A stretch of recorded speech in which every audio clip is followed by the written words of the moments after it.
इस बीच पुनीत का भी हम रुख कर रहे हैं, जिनके पास कुछ और एक्सक्लूसिव जानकारी है। पुनीत, ये जो इंफॉर्मेशन आ रही है, आप भी लगातार इसे देख रहे हैं, सुन रहे हैं, अपडेट्स आप ले रहे हैं। ये सवाल उठता है कि क्या अगर ये पूरी तरह से एक प्लानिंग थी, एक बड़ी साजिश थी, तो क्या इसमें सिर्फ इन्वॉल्वमेंट साहिल की थी, जो मेन कल्प्रिट इसमें बताया जा रहा है, मेन आरोपी बताया जा रहा है, या फिर डीप फ्रीजर में शव को ठिकाने लगाना, या फिर इससे पहले ये सब कुछ होना, उसके साथ कोई और भी शामिल था?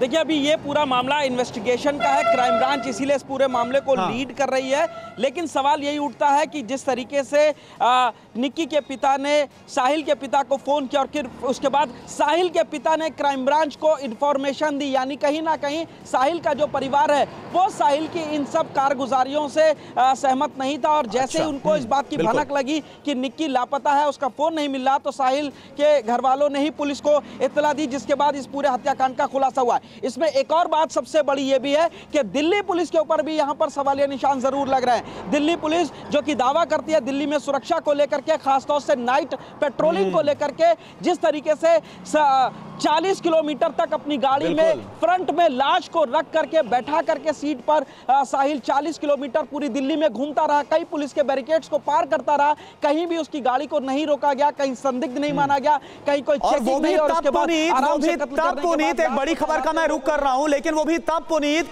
जब पहले से श्रद्धा वॉकर केस को लेकर पुलिस सवालों के घेरे में, कंझावला मामले को लेकर पुलिस सवालों के घेरे में। देखिए, एक और बड़ी खबर आपके सामने टीवी स्क्रीन पर।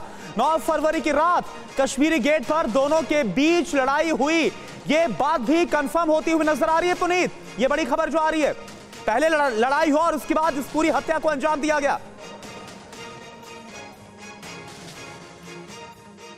पुनीत, देखिए, इस पूरे मामले में जो अभी तक की इन्वेस्टिगेशन है उसके आधार पर, अभी तक जो इन्वेस्टिगेशन है उसके मुताबिक लगातार ये लोग जब भागने की कोशिश कर रहे थे उत्तराखंड जाने की, कि तभी साहिल के परिवार वालों का फोन साहिल के पास आता है। वो साहिल को वापस आने की बात कहते हैं और साहिल यहाँ पर मान जाता है। वो जब वापस घर के लिए जाने लगता है तो निक्की उसको रुकने के लिए कहती है और यहीं पर आर्ग्यूमेंट शुरू होता है, जिसके बाद साहिल निक्की की हत्या करता है। तो कहीं ना कहीं ये जो फोन कॉल था, वापस आने के साहिल की बात थी, उसके वापस जाने की कोशिश थी, यहाँ पर हत्या के जो अंजाम दिया गया है, ये एक वजह हो सकती है। यहाँ पर इस पूरी वारदात को अंजाम दिया गया। इस पर कुछ और एक्सक्लूसिव जानकारी जितेंद्र भाटी आप दे रहे हैं, बताइए। लड़ाई की बात सामने आ रही है, बात कंफर्म हो रही कि पहले लड़ाई हुई और फिर ये पूरी वारदात हुई है?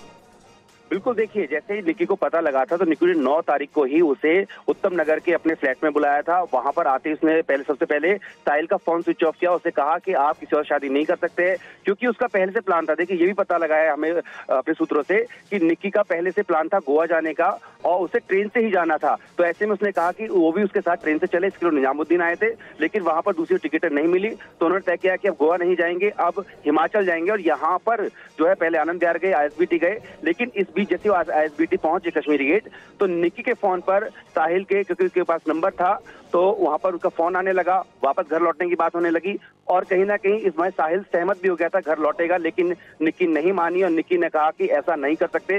दोनों के बीच वहीं पर बातचीत हुई, तो उसने कहा बात करते हैं। निगम बोध शमशान घाट की पार्किंग में उस गाड़ी को लेकर गया और वहां पर ही उसने डाटा केबल से उसका गला दबाकर हत्या कर दी।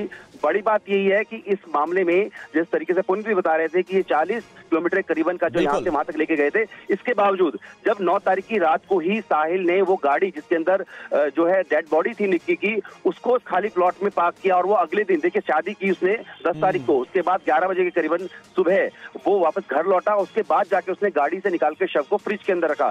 तब तक वो शव जो है फ्रिज से निकलने से पहले जो है गाड़ी के अंदर ही था, तब तक किसी को नहीं पता लगा। हालांकि अगर यहाँ पर मुखबिर से खबर नहीं मिलती दिल्ली पुलिस को, तो हो सकता है कि साहिल के पास इतना समय होता कि इस बॉडी को कहीं और डिस्पोज ऑफ कर देता। लेकिन बड़ी बात यही है कि पुलिस को पता लगा और अब इस मामले 5 दिन की रिमांड पर साहिल को लिया गया है। ठीक है, शुक्रिया अभी के लिए आपका इस पूरी जानकारी के लिए। देखिए, जो पूरी कड़ियां जुड़ती हुई नजर आ रही है, आरोपी साहिल किस तरह से बहुत शातिराना तरीके से ना सिर्फ इस वारदात को अंजाम दिया गया, बल्कि दिल्ली पुलिस पर भी कई सवाल, क्योंकि 40 किलोमीटर तक कश्मीरी गेट से लेकर मित्राव गांव तक, जहां तक उसने इस गाड़ी को ड्राइव किया, 40 किलोमीटर के फासले में ना तो किसी ने रोका टोका, ना कोई चेकिंग हुई और गाड़ी में निक्की यादव का शव पड़ा रहा। शुक्रिया आपका पुनीत और जितेंद्र दोनों का इस पूरी जानकारी के लिए।